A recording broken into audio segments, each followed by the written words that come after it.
기도하시겠습니다. 우리와 항상 동행하시며 우리를 결코 포기하지 않으시는 하나님 아버지, 아버지의 은혜에 감사드립니다. 한 주도 은혜 안에 지켜주시고 귀한 주일 예배의 자리로 나올 수 있게 하심에 감사드립니다. 하나님의 크신 사랑으로 인해 부족한 저희들이 반복되는 인생 가운데 실수와 좌절에도 다시 일어서고 주님 앞에 나올 수 있음을 고백합니다. 이 시간 한 주의 삶을 돌아보며 하나님의 큰 그림을 온전히 신뢰함으로 살아가지 못한 우리의 연약한 믿음을 회개하오니 용서하여 주시고 우리의 예배를 기뻐 받아 주시옵소서. 온 나라 전 세계가 전염병으로 고난 중에 있습니다. 하나님 만드신 세상의 질서를 저버리고 인간의 욕심과 욕망이 만들어낸 각종 질병과 재난 속에서 하나님의 공의를 보게 하시고 막연한 두려움과 걱정보다는 기도함으로 지혜를 구하고 주님 주신 평안 가운데 거하게 하소서. 자기 자신만 돌아보는 것이 아니라 이웃의 아픔을 돌보며 격려하는 사랑의 공동체가 되게 하옵소서. 하나님을 주로 시인하는 모든 자녀를 보호하시고 끝까지 사랑하시는 주님의 큰 뜻을 알게 하옵소서. 우리 청년들 한 사람 한 사람 각자의 기도 제목을 들고 주님 앞에 나아왔습니다. 이 시간을 통해 주님의 뜻을 알게 하시고 매일 새롭게 부어주시는 힘으로 하루하루를 능력으로 살게 하옵소서. 이 시간 목사님 말씀 전하실 때에 우리 마음이 열리게 하시고 주님의 음성이 선포될 때 아멘으로 화답하게 하옵소서. 사랑의 주 예수 그리스도 이름으로 기도드립니다. 아멘.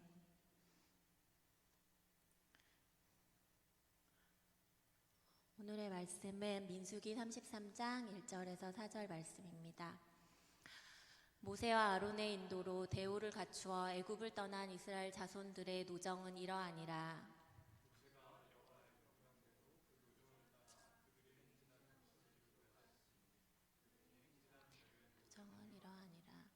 그들이 첫째 달 15째 날에 라암셋을 떠났으니 곧 6월절 다음 날이라.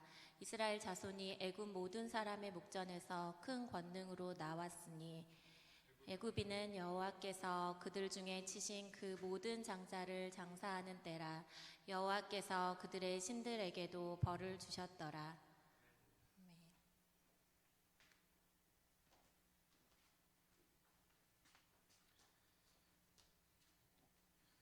자, 반갑습니다. 그래도 청년부는 마스크를 안 쓰고 이렇게 당당하게 오는 것이 참 좋습니다. 손 세정제라도 했나? 예, 어쨌든 다들 바이러스 때문에 난리인데 저는 팩트가 중요하다고 생각하는데 아직 한 명도 안 죽었어요, 우리나라는. 그리고 25명 중에 오늘 아침까지 해서 2명이 퇴원했고 2명이 더 퇴원한다고 하더라고요. 아까 뉴스 확인해 보니까. 저는 이게 전문가는 아니지만 아무것도 아니다 그렇게 생각합니다. 한번 인사하겠습니다. 아무것도 아닙니다. 아무것도 아닙니다. 이거 세상에 메르스 40명인가 죽었고 신종플루 더 죽었잖아요. 근데 요한 집사님은 신종플루 걸렸는데도 살았고 지금 우리 코로나 바이러스 이건 그때에 비하면 아무것도 아니기 때문에 우리 걱정하지 맙시다. 마스크만 합시다. 예. 하여튼 올해 4월 6일, 4월 5일 주일이 되게 중요한 의미 있는 날인데 우리 교회 왜 그래? 뭐가? 40년 된 날이에요? 그 웃기는 얘기인가? 아무튼 40 그치. 한간에는 요한 집사 태어나서 축의금으로 교회를 시작했다. 그런 얘기가 있어서 본인은 굉장히 생일이 겹친다고 억울한 것 같은데 저는 안 겹치니까 괜찮습니다. 저도 돌반지 팔아서 다 교회에다가 냈기 때문에 어차피 괜찮고. 그래서 처음에 시작한 게 어디서 시작했냐면 저기 그 금천경찰서 예전에 있던데 건너편에 런던 웨딩홀이라고, 여기 걸어가면 돼요. 저는 거기가 저 결혼한 예식장 옆인데 우리 교회, 저는 결혼식 날 걸어갔습니다. 근데 아침에 10시까지 자고 결혼이 쉽더라고. 자, 그 상가가 지금은 런던 웨딩홀로 바뀌었지만 1980년에 4월 6일에 요한 집사님이 81년에 태어났으니까 1년 전에 이제 시작한 거죠. 그래서 저 창립 1주년 기념 예배한 날 요한 집사가 태어난 거네요. 그럼? 그쵸? 80년 4월 6일 날 시작했고, 오, 굉장히 뜻깊네. 전날 요한 집사님은 태어난 날이네. 예, 하여튼 놀랍습니다. 그래서 85년에는 여기 저게 저입니다. 85년에 여기 건영상가로 이제 이전을 했고, 원로 목사님이 저렇게 젊으셨어요.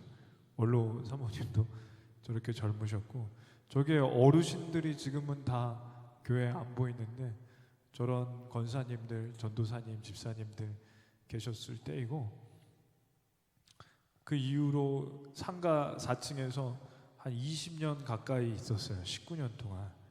그래서 누군지 알겠어요? 지금도 잘 계시는데, 저기 앞에 거의 총각 같으신 분이 장로님, 최진한 장로님이고, 뒤에 김성호 집사님이 저렇게 젊었다는 거죠. 예, 저랬을 때가 엊그제 같은데 시간이 다 지나서 교회에 저런 차도 있었어요. 네. 브랜드가 아시안가? 예, 저런 차도 있었고. 그래서 저때 상가에서 열심히 목회를 하셔서, 저때 애들이 좀 많았는데, 저게 잘 찾아보시면 이 자리에 있는 사람도 있습니다. 보이시나? 모르겠어요? 모른다고? 여기 누가 있는지 몰라? 맨 오른쪽에 중간에 많이 보던 분 아니? 은찬이 같아? 은찬이가 있어? 그러네. 은찬이가 저기 있었네. 그리고 여기에 놀라운 사진이 있어요. 이번 5월 달에 뭐 누가 결혼한다는데 어떻게 제가 결혼을 할 수 있을까요? 누군지 보이세요? 미안해, 정민아. 가운데가 효건이에요. 와, 저렇게 세월이 많이 빨리 흘러서 장로님 젊으셨을 때고 진짜 되게 그때는 어디? 정민이구나. 빨간 양말.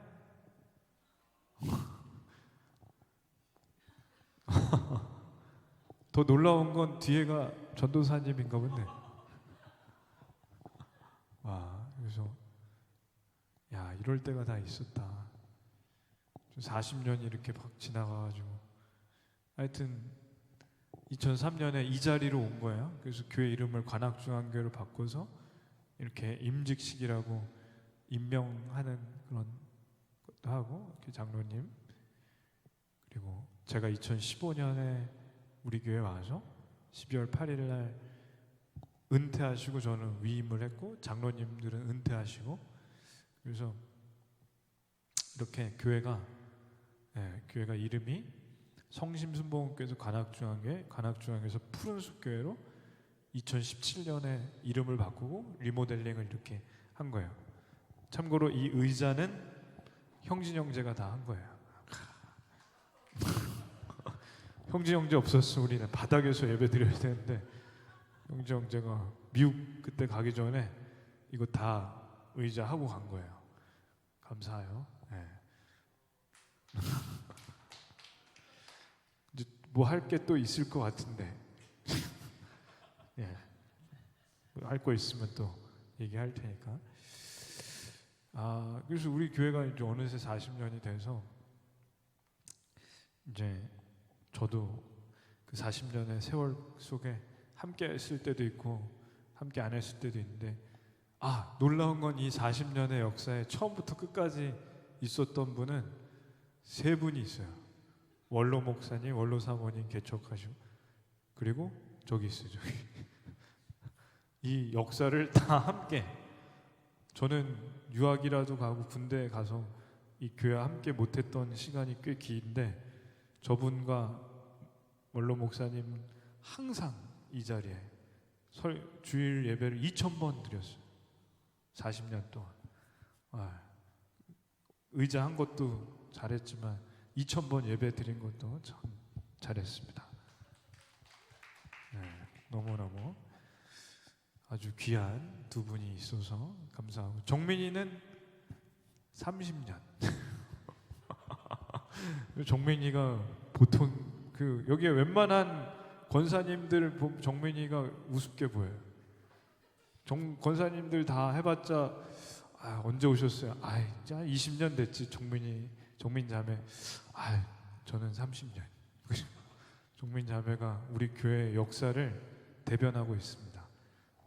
요한 집사님, 정민 자매 대변하고 있고, 의자를 대변하고 있고, 너무너무 감사하고. 그래서 40년이 이렇게 보니까 젊은 시절에 이렇게 사진을 보니까 이상하더라고. 이렇게 시간이 이렇게 빨리 지나가서 어떻게 아이였는데 아이가 아이를 낳은 것처럼 시간이 이렇게 빨리 가는구나, 그런 생각도 들고, 40년이라는 시간이 되게 짧다는 생각도 하는데, 이제 오늘 말씀 뭐냐면, 이제 모세가 한 달 후에 죽어요. 우리가 모세에 대해서 이제 굉장히 많이 들었는데 모세가 이제 죽게 되는 거예요. 한 달 후에 죽게 되면은 여러분은 뭘 하실 겁니까? 물론 오랜 후에 일어날 일이라고 생각하고, 그래도 한 달 후에 혹시라도 죽는 날을 안다면 진짜 뭘 할까요? 죽는 날을 안다는 게 요즘에 영화의 소재로 좀 나오던데 별로 좋지가 않더라고. 죽는 날을 아는 게, 한 달 남았을 때 뭘 할까? 수연아, 뭐 할래? 아무것도 안 해? 아무것도 안 해. 무슨 CF 같다. 아무것도 안 하고 싶다. 이미 아무것도 안 하고 있지만. 순호 형제는 뭐?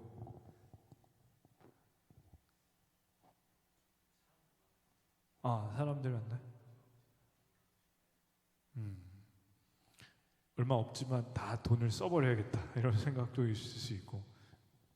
유진이는 어떻게? 적금을 깨? 뭐 할, 그걸로 막 하고 싶은 거? 뭘 하고 싶어? 여행? 그래서 적금은 들었나 보다, 야. 그래도 괜찮네. 친하게 지내. 아직은 안 깨길 거예요. 죽는 날을 안다는 건 참 좋지 않은 것 같아요. 죽는 날을 알면 뭘 하게 될지, 저도 한 달 후에 죽을 거라고 생각한다면 해본 적도 없지만, 뭘 할까요? 가족과 함께 좀 여행하는 거 정도 생각해 볼 수 있을 것 같고, 부모님한테 좀 못 해드린 거 해드리고 싶고, 애들 좋아하는 거 좀 그러다가 시간이 다 갈 것 같기도 하고 한데, 이제 모세가 한 달 후에 죽는 걸 알았어요. 모세가 죽는 걸 알았을 때 모세는 뭘 했냐면, 우리 교회 이렇게 40년 지나온 이 역사가 이랬다 하는 것처럼 모세는 글을 썼는데, 우리가 40년 동안 어떻게 여기까지 왔는지를 쓰고 설교하고 죽은 게 모세예요. 참 모세가 목사님은 아니지만 목사님답다, 목사님 같이 한 것 같아요. 이걸 다 얘기하면 이제까지 한 거 정리가 될 텐데 봅시다. 애굽에 요셉이 형들이 팔아서 노예로 갔어요. 갔는데 억울하게 갔죠. 가서 여기서 노예 생활 하다가 그나마 노예 중에 좀 높은 자리 가정총무라고 노예가 한 100명 중에 제일 높은 노예가 됐는데 주인 아줌마가 꼬셔서 유혹을 해서 요셉이 아니되옵니다. 싫습니다 하다가 누명을 쓰고 감옥에 갇힌 거예요. 그 감옥 안에서 왕의 보좌관과 같은 아주 높은 장관들 2명을 만나서 여기 어떻게 오게 되셨냐고 잘해드리다가 꿈을 해석해 주니까 그 꿈대로 돼요. 한 장관은 며칠 후에 진짜 죽게 되고 요셉이 그 꿈을 해석해 준 대로, 한 명은 복직을 하는 거야. 요셉이 나갈 줄 알았는데 그 사람이 화장실 들어갈 때랑 나올 때랑 다르다고 꿈을 해석해 줘서 복직된 사람이 요셉을 잊어버렸어. 그래서 2년 동안 감옥에 있다가 왕이 꿈을 꿨는데 아무도 해석을 못 하는 거야. 꿈이 희한한 꿈인데 황소 7마리가 암소 7마리가 마른 아주 파리하게 마른 소가 있고 7마리 살찐 소가 있는데 마른 소가 살찐 소를 잡아먹는 꿈을 꿨어. 그 나라의 점술가들 무당들이 다 와서 해석해 주는데 아무도 해석 못 하는 거야. 그래서 무당이 왕 앞에 가서 해석했는데 왕이 마음에 안 들면 바로 목이 날아가요. 그리고 매일 목이 날아가니까 신하들이 이 꿈을 해석해야 되는데 그때 제가 술 맡은 관원장 맞죠? 술 맡은 관원장이 왕에게 얘기하는 거야. 감옥에서 제 꿈을 해석해 준 놈이 있는데 히브리 놈이 아주 영특합니다. 그래서 왕이 불렀더니 왕이시여 그 꿈은 7마리 살찐 소는 풍년이고 7마리 마른 소는 흉년인데 풍년이 먼저 오고 흉년이 7년 동안 이어질 겁니다. 왕이 너무 맞는 거야. 속이 시원해요. 하나님이 지혜를 주셨지. 그때 왕이 국무총리를 삼은 거예요. 그래서 7년 풍년 동안 곡식을 창고에 쌓아놓고 흉년이 시작되자 쌓아놓은 창고의 곡식들을 사람들한테 팔아요. 이때 다 온 나라가 굶어 죽게 생기니까 이 곡식을 찾으러 오는 사람들이 이 나라 사람들뿐만 아니라 이 나라 저 나라 이웃 나라까지 오는데 그때 많이 보던 놈들이 오는 거야. 요셉을 팔아먹은 형들. 그래서 요셉이 처음에는 조금 골탕을 먹이죠. 알죠? 너네 곡식을 준 다음에 거기다가 보물을 넣어놓고 너네가 훔쳐갔지? 동생 데리고 와. 베냐민 확인하고 너네 거짓말쟁이지? 뭐 이런 스토리 있죠. 근데 나중엔 다 화해를 하고 아버지와 형들을 다 이민시켜요. 애굽으로. 그 땅이 좋은 땅이에요. 목축하게 아주 풀이 많은 땅. 그래서 이 요셉이 형들과 가족을 다 이민시키는데 몇 명이 오냐? 70명이 와요. 70명. 요셉의 가족까지 75명. 그래서 이 나라에서 잘 먹고 잘 사는데 400년이 지나자 인구가 많아져요. 몇 명? 200만 명. 200만 명이 된 이 사람들이 이집트에서 노예가 되는 거지. 처음에는 국무총리였던 요셉의 백이 있었으니까 잘 먹고 잘 살았지만 나중에 노예가 돼서 죽을 고생을 하는 거예요. 최근에 나온 책이랑 영화가 있는데 연대를 따지는 거예요. 연대. 근데 최근에 연구한 결과가 뭐냐면 피라미드랑 스핑크스를 만들었던 연대가 요셉이 이스라엘 백성들이 애굽에 있었던 기간하고 200년 차이 난다는 게 예전에 학설이었어. 근데 지금 나온 연구 결과는 요셉의 후손들인 노예로 있었던 그 400년 동안이랑 피라미드를 만들었던 기간이랑 중복된다는 거예요. 중복. 유물이 지금 이렇게 나오고 있는 유물이 그때가 그때라는 거예요. 그래서 피라미드를 어떻게 만들었냐? 7대 불가사의가 풀렸다고도 해요. 저거 돌 하나가 2.5톤인데 피라미드 하나 쌓으려면 몇 개 쌓는지 아는 사람? 아까 오전에 설교에서 알 수도 있겠다. 2.5톤짜리 몇 개가 피라미드 하나 쌓을 때 들어갈까요? 아니 오전에 설교 들은 분들은 뭐야? 230만 개. 오, 이거 어떻게 다 세웠을까? 저는 230만 개 안 될 것 같은데 실제로 본 사람 있어요? 저도 안 가봐가지고 언제 한번 꼭 보러 가고 싶은데. 그러니 230만 개 저거 쌓으려니까 얼마나 힘들고 저거 옮기려니까 어떻게 옮겼을까? 7대 불가사의는 이렇게 풀리는 거예요. 죽도록 사람을 일시키면 된다는 거예요. 왜? 영화 중에 10개라는 영화 보면 피라미드 쌓다가 부지기수로 죽는 장면이 나오는데, 이거 쌓으려면은 돌을 들어야 되는데 지렛대 원리로 하던 뭘로 하던 이거 사람이 돌 날르는 게 얼마나 어렵겠어요? 그래서 저렇게 저 영화에서는 저게 여우수한데, 저 영화 보시면 엑소더스, 신들과 왕의 전쟁 뭐 이런 건데, 얼마나 힘들었으면 백성들이 하나님께 살려달라고 울부짖었겠냐는 거지. 그래서 하나님께 울부짖어서 우리 좀 살려달라고, 꺼내달라고, 이 지옥 같은 데서, 아니 사막에서 저 피라미드하고 스핑크스 저거 만드는 게 지옥이지 뭐가 지옥이겠어. 그러니 부지기수로 돌에 깔려 죽으니까 살려달라고 했을 때 하나님 보내주신 게 모세고, 모세가 왕에게 하나님을 예배드리기 위해서 보내달라고 하니까 왕이 꺼지라고 하지. 그랬더니 모세가 후회할 짓 하지 말고 보내달라. 그랬더니 왕이 안 된다, 꺼져라. 그래서 10가지 재앙을 내려주시는데, 그때 10가지 재앙이 뭐냐? 피가 나일강이 피가 되는 거, 개구리 떼가 온 나라 덮고 파리 떼, 메뚜기 떼가 온 나라를 덮는 이런 재앙을 내려주는데도 왕이 정신을 못 차리고 끝까지 안 보내주는 거예요. 그때 이 신들이 뭐냐? 이게 실제로 애굽 사람들이 믿는 개구리 신, 태양 신 이런 거예요. 그러니 이들이 믿었던 신들이 재앙이 돼서 덮치는 거예요.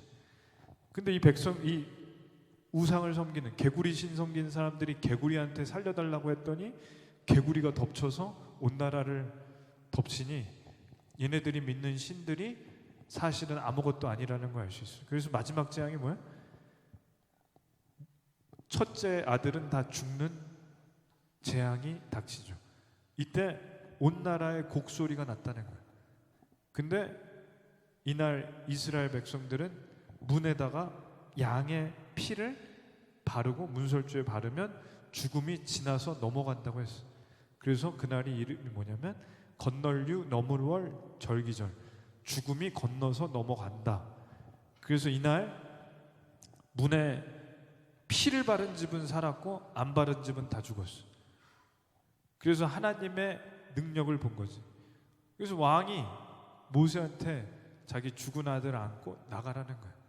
꺼져라. 너네 재수 없다. 그래서 한번 읽어보겠습니다. 그들이 첫째 달 15째 날에 라암셋을 떠났으니 곧 6월절 다음 날이라. 이스라엘 자손이 애굽 모든 사람의 목전에서 큰 권능으로 나왔으니 애굽인은 여호와께서 그들 중에 치신 그 모든 장자를 장사하는 때니라. 여호와께서 그들의 신들에게도 벌을 주셨더라. 아멘. 그러니까 죽음이 건너서 지나간 다음 날 애굽의 첫째 아들을 잃은 모든 집은 장례식을 치렀는데 그날 나왔다는 거예요. 그리고 그들의 신들에게도 벌을 줬다는 건 그들이 믿는 가짜 신, 개구리 신, 태양 신에게 벌을, 그러니까 너네가 아무것도 아니라는 걸 확인시켜 준 거지. 그래서 주신 땅이 여긴데, 이 이야기는 제가 오늘 민수기가 마지막이지만 지금까지 출애굽기 때부터 지금까지 한 1년 넘게 한 것 같아요, 설교를. 근데 이 사람들은 40년 동안 여기 살았는데 이 얘기를 모를까요? 하나님이 가나안 땅을 주셨다. 처음에 애굽에서 우리는 나왔다. 근데 왜 모세는 뻔히 아는 얘기를 또 하나? 왜 그러냐면 처음에 나왔던 사람들은 이미 많이 다 죽었어요. 그리고 자녀들 세대가 있어요. 자, 이런 거죠. 지금 우리는 지금 코로나 바이러스를 알고, 우리는 신종플루도 알고, 우리는 일본 불매 운동하는 걸 아는데, 우리 애들은 하람이, 은찬이, 은겸이, 하빈이 요만한 애들은 알까요? 모를까요? 뭐 알긴 알겠지만 잘 모르죠. 하율이 이런 애가 뭘 알겠어요. 근데 지금부터 한 30년, 40년이 지나간 거야. 그러면 얘네들이 분명히 코로나 바이러스 때 살아 있었고 분명히 겪었지만 30년, 40년 지난 다음에 그때 그런 일이 있었다는 걸 알아요, 몰라요? 몰라요. 왜? 제가 보니까 6.25 전쟁 그 겪으신 분들 중에 우리 교회에 6.25 전쟁을 실제로 겪으신 분들이 있는데 이분들 중에 6.25 전쟁을 4, 5살 때 겪은 분들은 잘 몰라. 그래도 한 10살 넘어야 정확하게 아시지. 김정력 원사님 같은 경우는 너무 생생하게 기억하셔서 진짜 다 얘기하시지만 그때 어렸던 사람은 아무도 몰라. 우리 교회 오늘 보니까 대부분은 6.25 전쟁 끝난 다음에 태어나셨기 때문에 태어나 보니까 전쟁이 끝났고 38선이 그어져 있던 거지 듣기는 했지만 실제로 전쟁을 경험한 분들은 별로 없다고요. 그러니 우리도 은찬이, 은겸이가 나중에 하람이가 자랐을 때 우리가 얘기를 해줘야 아빠 그때 코로나 바이러스가 그랬었어 알지? 몰라요. 예, 그렇기 때문에 그때 가서 한번 얘기를 해줘야 아는 거예요. 그때는 예를 들어서 지금부터 40년 뒤에 여기 살아있을 사람이 얼마나 많이 있겠네요. 다 살아있기를 바랍니다. 예, 한 60년 후에는 모르겠지만 40년 뒤에는 아직 그래도 괜찮네. 예, 김정력 원사님 정도 되겠네. 자, 어찌됐던 간에 그래서 이 사람들이 왜 이 얘기를 들어야 되나? 이 땅에 들어가기 전에 지난주에 설교처럼 오른쪽 땅을 이미 차지했어. 그럼 오른쪽 땅을 이미 차지했기 때문에 하나님 주신 땅이 왼쪽이라도 오른쪽은 이미 차지한 땅이기 때문에 그냥 그걸로 만족하지 하나님 주신 땅을 가고 싶은 마음이 없어요. 그러니 이 젊은이들에게 너네 왜 우리가 여기까지 왔고 저 안에 들어가서 전쟁해야 되는지 아냐? 그 얘기를 하는 거예요. 무슨 얘기냐면 불만이 있는 사람들이 아직도 있어요. 전쟁을 한다고 하니까 전쟁을 누가 하고 싶어요? 지금도 군대 갔다 왔던 여기 군대 갔다 제대한 남자 형제들은 다 전쟁이 났다.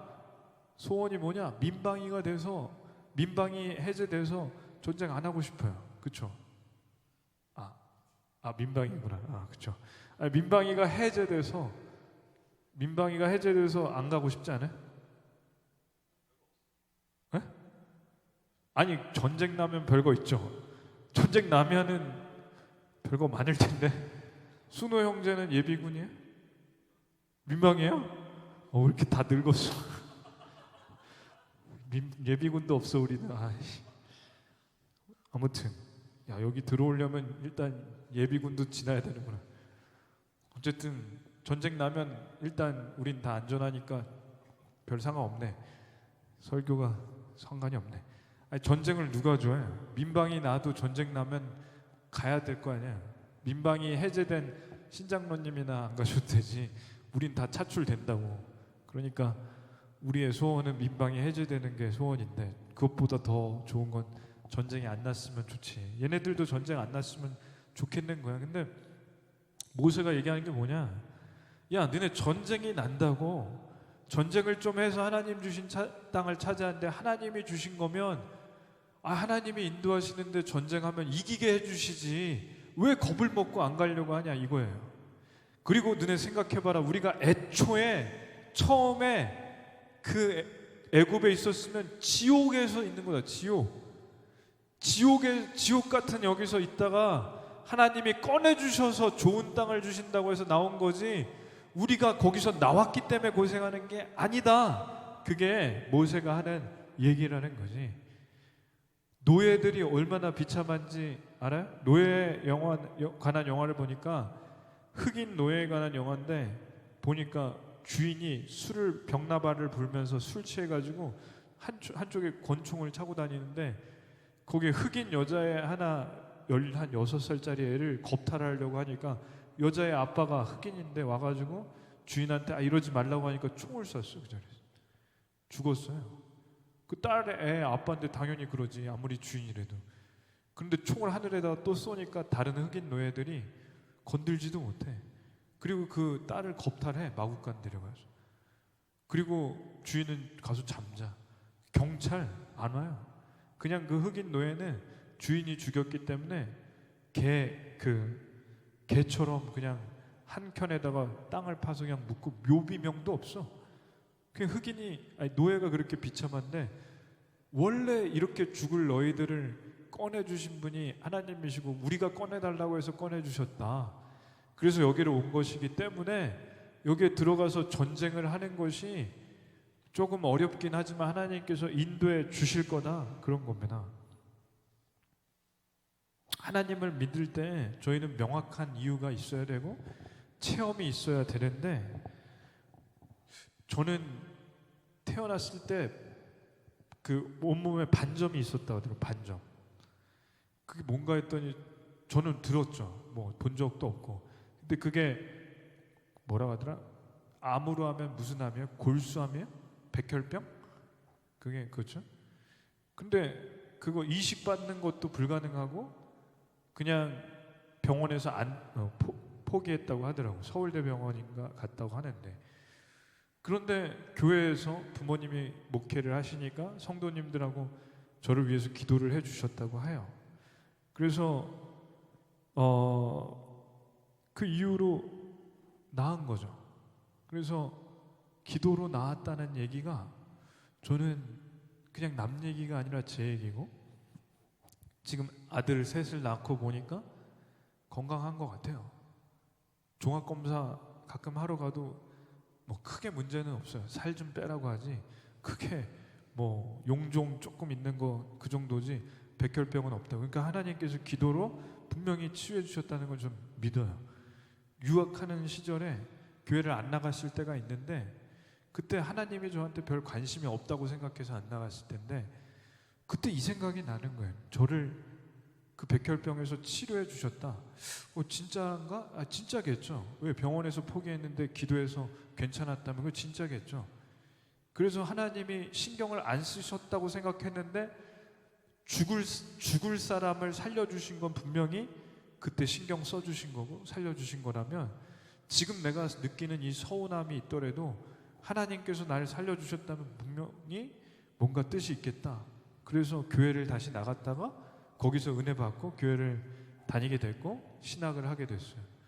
그리고 2013년에 목사 안수를 받았는데, 그 해 12월 2일 날 저번에 몇 번 보여드렸지만 이렇게 사고가 난 거죠. 그래서 저희 집에 다 죽을 뻔한 건 몇 번 얘기했지만, 저는 앞에 타고 있었고 오른쪽 뒷자리에 사모님이 탔고 왼쪽에 하람이가 탔는데 하나도 안 다쳤어요. 그래서 저는 전날 생각하면 저는 좀 다쳤어요. 여기 좀 조금 찢어져서 여기 이제 꼬맸는데 마취 주사가 안 돼서 되게 아팠어요. 근데 사모님은 너무 말짱해요. 하나도 안 다쳤어요. 기스 하나 안 났어요. 하람이도.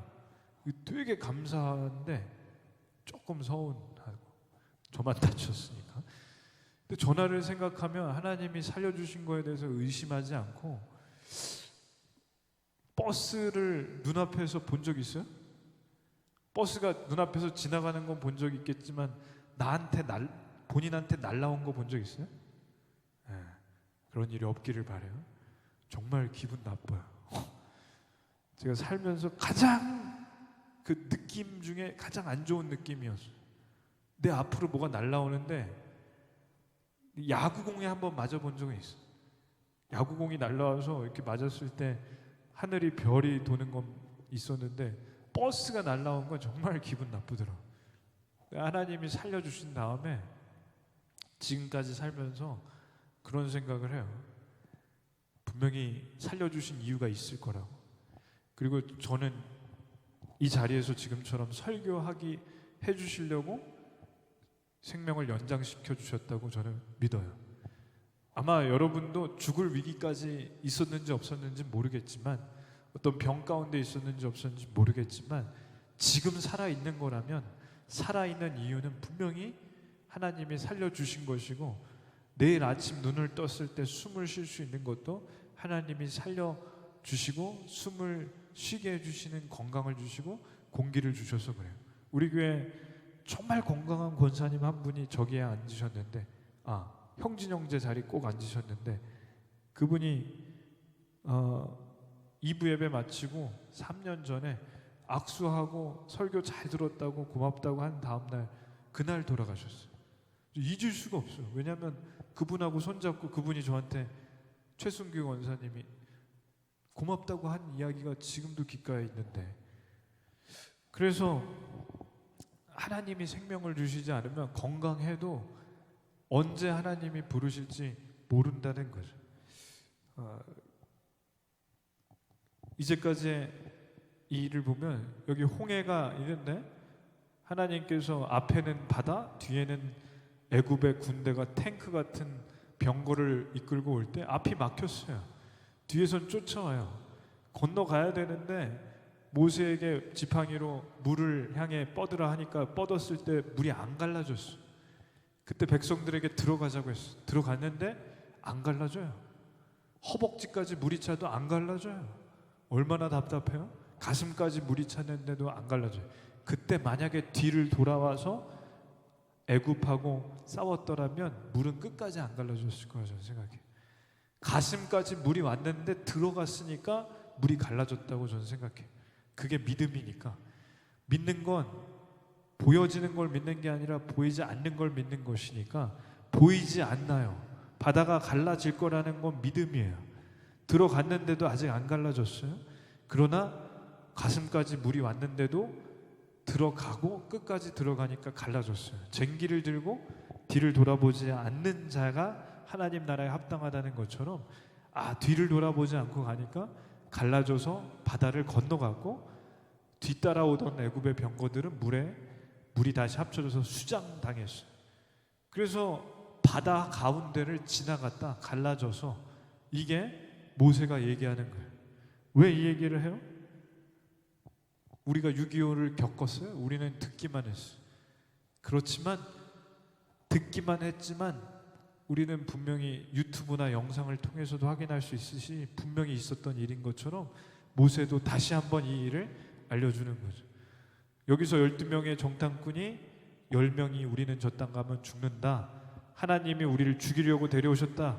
그랬을 때 백성들이 하나님에게 통곡하면서 울고불고 난리쳤을 때 하나님께서 도저히 못 참으셔서 물이 없다고 원망하고 먹을 게 없다고 원망하는 이 백성들을 38년 동안 방황하게 하시죠.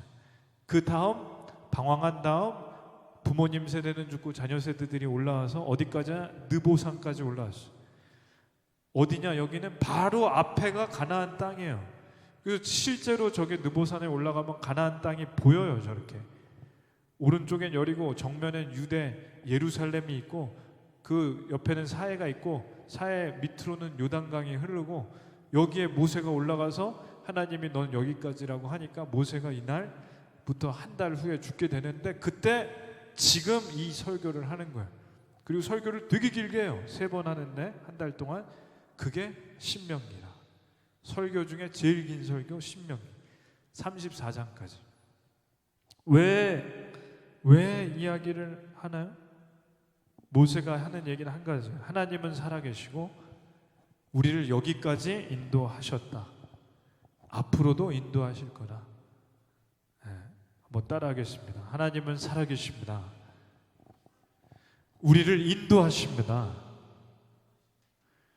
저는 모세가 그렇게 마지막에 죽기 전에 한 설교가 이해가 될 것 같아요. 제가 초청을 받아서 간혹 1년에 한 몇 번 설교하러 다른 교회 갈 때 꼭 처음 가는 교회는 사고 영상에 관한 사고에 대한 설교를 하는데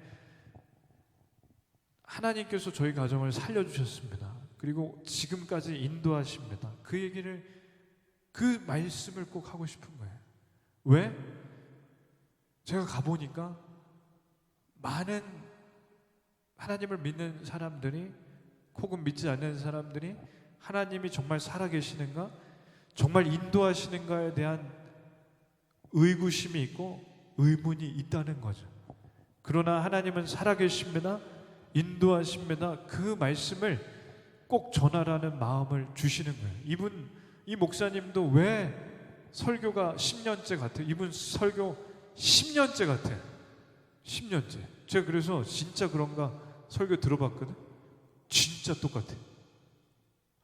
유튜브로 들어봤는데 교회 세 군데에서 한 설교가 제가 그때 강북 순복음교회 가서 들었는데 똑같아. 조금 다른데 똑같아. 왜 그럴까? 이분이 하고 싶은 거는 자기 인생에 살아계신 하나님 만난 얘기를 하는 거예요. 하나님이 나를 살려주셨습니다. 내 복부에 결핵으로 온 장기가 고름으로 차서 썩어 들어갈 때 하나님이 고름을 없애주시고 살려주셨습니다. 배를 열었다가 37kg인 제가 소변통에 소변을 보고 움직이지도 못할 때 복부를 열었다가 의사들이 포기해서 그대로 덮었던 저를 하나님께서 살려주셨고 지금까지 함께 하십니다. 그분은 항상 가면 설교 마친 다음에 사람들이 하도 안 믿어서 계단 앞에서 무슨 예수님이 도마한테 이 구멍난 손 보여주는 것처럼 여길 만지라고 하고 가요. 그날도 그러더라고요. 못 믿겠는 사람 그랬더니 손은 안 드는데 웃는 할머니하고 몇 분이 있으니까 가서 여기를 만지게. 근데 여기 구멍 나 있더라고요. 구멍이 이쪽에 자국이 있는 거예요. 그날 더 웃기는 건 계단에서 악수하는 사람도 있고 만지는 사람이 꼭 있대요. 몇 명씩. 웃기죠? 하여튼 이분을 못 믿는 사람들이. 그래서 저분이 왜 하나님이 살아계시고 생각대로 되지 않는 게 멋진 일이라고 하고 지금까지 인도하셨다고 매일 설교하는지 알 것 같아요. 매일 365일을 설교하고 10년째 똑같은 설교했다는 건 3650번을 똑같은 설교를 하는데 왜 그럴까요? 저는 그 마음이 뭔지 좀 알 것 같아요. 모세가 설교 마지막에 한 거랑 똑같은 거예요. 왜? 하나님을 진짜 만났으면 하나님을 만났다고 설교하고 싶어요. 설교가 아니라 이야기하고 싶어요. 진짜예요. 오늘 우리 교회에 새로운 분들이 있는데 매일같이 교제를 하면서 그분의 소원이 뭐냐?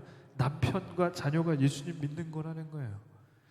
근데 남편에게 전할 때 남편이 안 올 것 같으니까 밥을 맛있는 걸 해드리고 부부싸움도 안 하고 남편에게 정말 좋아하는 음식을 해주고 그렇게 남편을 전도하려고 1년 동안 애를 쓴 거를 제가 들었어요. 그리고 그분이 드디어 오는데 너무 감사한 건 정장을 입고 오늘 교회 간다는 얘기를 3번 확인했대요.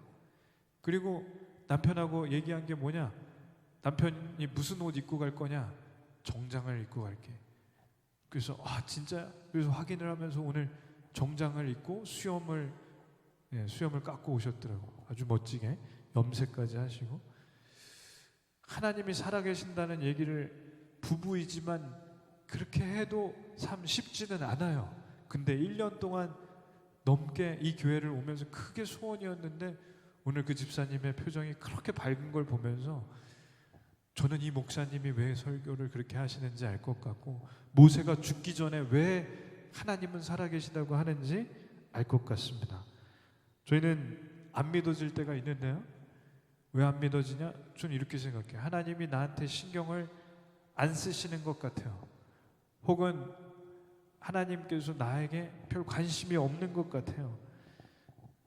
또 다른 이유를 대자면 홍해바다가 갈라지는 것 같이 하나님을 분명하게 만난 일이 있어도 시간이 지나면 지날수록 희미해져서 그렇다고 생각해요. 저도 사고가 났을 때 그 사고가 났을 때는 진짜 정신이 번쩍 들고 그 이후로 1년 동안은 정말 잘 살았어요. 사모님한테 물어보세요. 잘 살았죠? 새벽 4시 반에 일어나서 새벽 예배 2번 드리고 성경 보고 막 그랬다가 요즘에 어때요? 지금 많이 안 좋아졌어요. 근데 그럴 때마다 저 사진을 봐요. 하나님이 살려주신 그걸 봐요. 그 정신 차려야겠다. 그걸 보면서 정신이 번쩍 들어요. 모세도 죽기 전에 백성들에게 정신 차리라는 거지. 하나님 제대로 믿으라는 거지. 왜? 이 말씀만 하고 마치겠습니다. 한번 읽겠습니다. 보라, 내가 새 일을 행하리니 이제 나타낼 것이라 너희가 그것을 알지 못하겠느냐? 반드시 내가 광야의 길을 사막의 강을 내리니 아멘. 저는 이 말씀을 믿습니다. 왜? 민수기 동안 하나님께서 허락하신 일이 광야의 길을 내주신 일이고 사막의 강을 내주신 이 일이 하나님의 하신 일인데 이걸 백성들에게 믿으라고 하시는 거예요. 저는 그래서 지난주에 청년부 모임하고 또 오늘은 청년부 모임은 못 들어갔지만 저의 상황과 환경을 볼 때 이게 필요하다고 생각해요. 그러니까 기도하자고 하는 얘기가 참 좋았는데 여러분 하나님께 죽기 살기로 매달린 적이 있습니까? 저희가 하나님께 진짜로 죽기 살기로 매달린 적이 있나요? 조금 매달린 적은 있을 것 같고 정말 아주 매달린 적이 있긴 있겠지만 진짜 이제까지 한 번도 안 매달렸다면 그동안 얼마나 안 매달릴 만큼 평안하게 살은 거예요. 네, 그걸 너무 감사하지 마시고 죽기 살길로 매달려야 하는 그런 때가 여러분에게 저에게 있다면 그거는 그때 매달려야 됩니다. 나중에 시간 가면요, 매달릴 시간도 없지만 마음도 없을 거예요. 저는 죽기 살길로 하나님께 한번 매달리기를 원합니다. 아멘 없으면 더 할 거예요. 죽기 살기로 하나님께 한번 매달리기를 기도합니다. 한번 매달려야 돼요. 왜?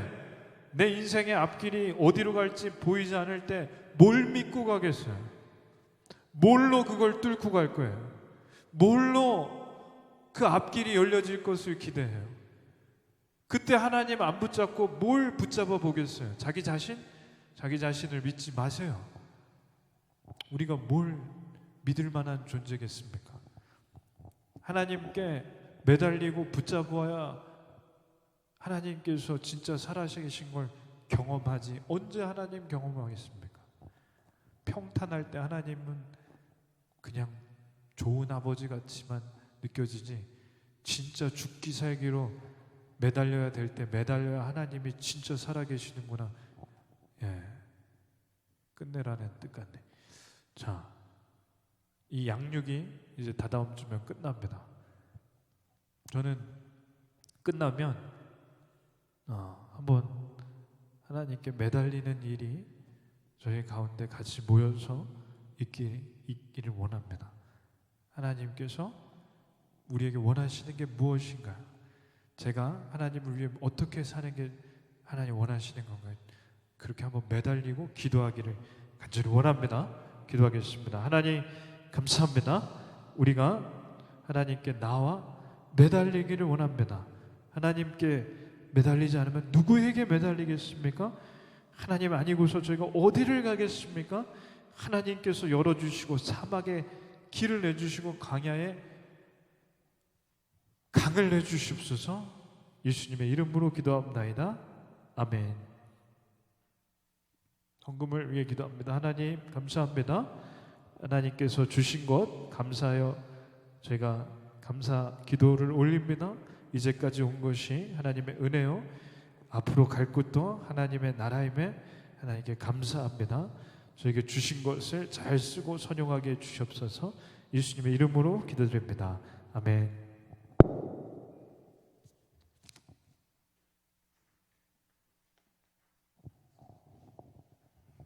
네, 말씀 잘 들었습니다. 광고 드리겠습니다. 2020년 비전 트립 단기 선교 안내문은 필경대 위에 있습니다. 중국은 그대로 가는 건가요, 목사님? 아직 모르는. 네. 양육반은 다음 주까지 진행이 됩니다. 기도 순서 참조해 주시면 되겠습니다.